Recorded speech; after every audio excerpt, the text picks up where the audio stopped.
Али деген 26 жашар бала медикпи, жогорку билими бар экен.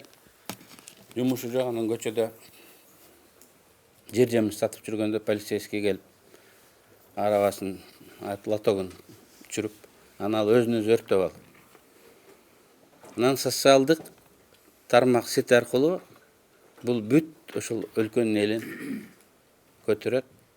Анан эртеси чыгып, кийин көптөгөн араб өлкөлөрүндө бул революция болду.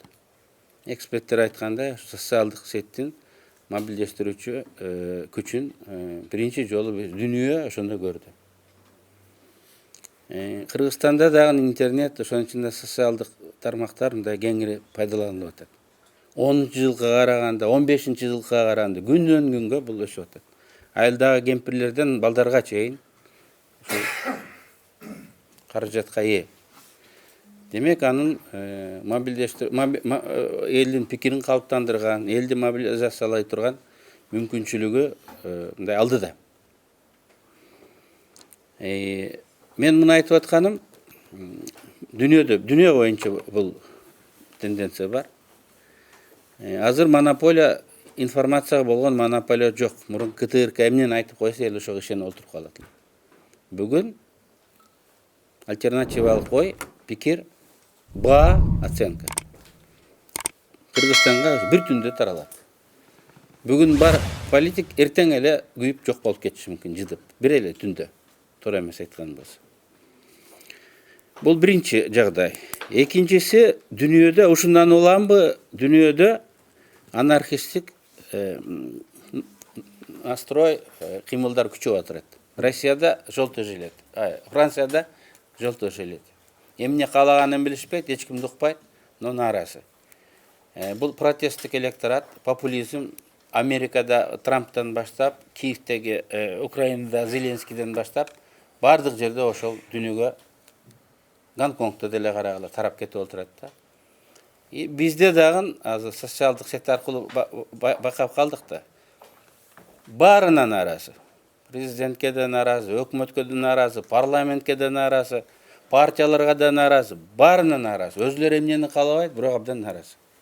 Эми бул бүткүл дүйнөдө мындай ошондой тенденция болуп отурат да. Бирок бизде өлкөлөрдө бул коркунучка, кийинки революцияларга Тунистегидей болуп толук алып келип калышы мүмкүн. Эмне кылыш керек? Ошол элдин нааразычылыгын алдан ала алып, жолун таап, жеңилдетиш керек. Эл эмнеге нааразы? Саясатка келгенде. Көбү шайлоо системасына нааразы. Партиянын төрагалары орунду сатат экен, эл шайлабай эле ошолор шайлайт экен деп, партиялык тизмеге нааразы, партиялык системага нааразы. Эмне кылыш керек?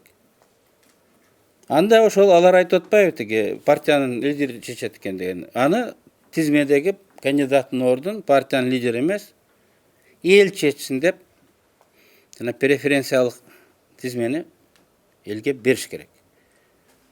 Биз эми дүйнөлүк тенденцияны Кыргызстандагы ошонун проявлениясын эске алып, биз алдыга кадам чыгарып, өзүңөр шайлагыла деп элге мен оюмча бериш керек. Бул негизги маселе.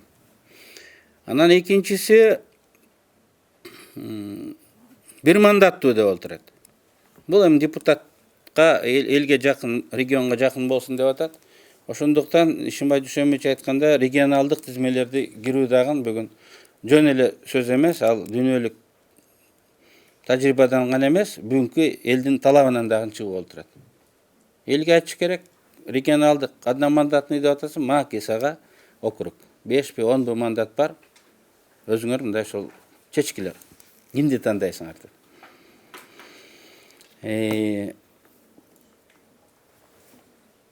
Ошондо гана бүгүнкү бийликке дагы бул жерде эскертүүлөр болуп атат. Ошондо гана биздин тиги бийлик стабилдүү болот, парламент стабилдүү болот, парламент күчтүү болот, бийлик күчтүү болот. Мындай парадоксалдуу подход, но бирок ушундай парадоксалдуу мындай барыш керек да, бекемдегенгечи. Традициялык жол менен бүгүн мындай алдан ала мүмкүн болбой калды.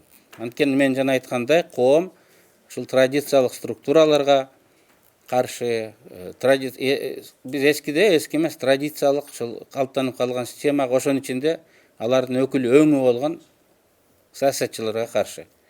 Бүгүн эл эмнени тандап атат? Порог боюнча. Бүгүн биздин шайлоочулар эмнени тандап атат?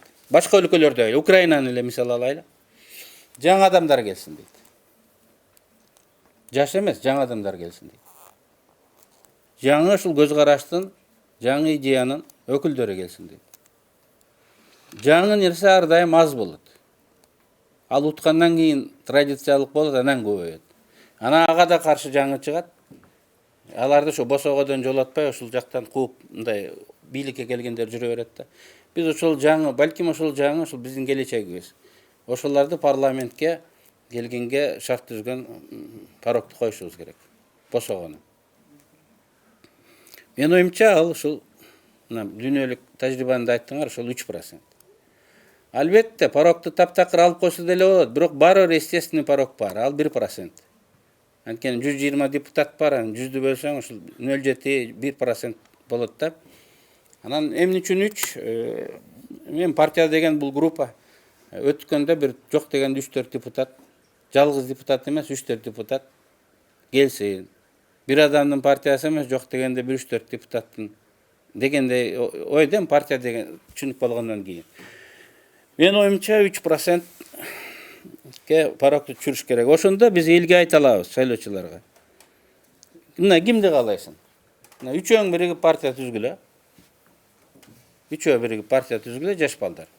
Ошол үчөө өтүп келе алат. Болгону 50.000 добуш жыйнаш керек. Үчөө түзүп келе алат. Бизде жаштар көп да. Бизде жаш эмес. 70-ке чыгып калса дагы, бирок жаңы альтернативалык ою бар, бирок акчасы же башка мүмкүнчүлүгү жок. Авторитеттүү, окумуштуулар көп да. Жаңы ой пикирлер парламентке келе алат. Сөзсүз түрдө ошол жерде ой айтылып турат. Мен эмне үчүн мурун 5% кыл, мен 5%ке добуш бергем, болгону 7%ке добуш бергем. Бирок биз парламент дүйнөдө болуп аткан тенденцияны, Кыргызстанда пайда болуп аткан коркунучту алдан ала турган урган болушубуз керек да. Кечээки мүмкүн болгон нерсе бүгүн мүмкүн болбой калышы мүмкүн. Ошон үчүн биз ушул вызовторго так ушундай алдан ала мындай жооп беришибиз керек. Муну биз өкмөткө дагы, президентке да, парламентке дагы мындай кеңеш катары түшүндүрүп айтыш керек. Артык кылабыз деп тыртык кылып ала турган убакыт келип калды. Эски системалар, эски формулалар, эски подходдор бүгүн иштебейт. Бүгүн таптакыр жаңыча биз тосуп алышыбыз керек. Ушул мен коркунучту дейм, ушул кырдаалды, вызовторду.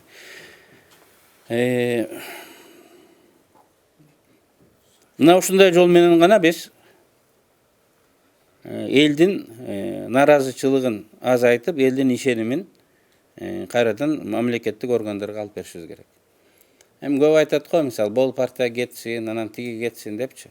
Дүйнөдө, урматтуу катышуучулар, мамлекетке болгон, бүгүнкү мамлекеттин формасына, бүгүнкү мамлекеттик тиги структураларга наразы болгон, анархисттик дедим го, наразы болгон наразычылык күчөп отурат. Президенттин атын ким албагыла, парламентке кайсыл партияны алып келбегин, эгер биз радикалды өзгөртпөсөк, так ушундай тиги наразычылыктар пайда боло берет. Адамдар фамилияга наразы болгон жок да. Наразычылык ушул мамлекеттик органдарга болуп атат. Аты жок, обезличенный мындай органдарга болуп атат. Ошондуктан биз мындай жаңыланууга мүмкүндүк бар экендигин элге көргөзүшүбүз керек деп ойлойм. Рахмат.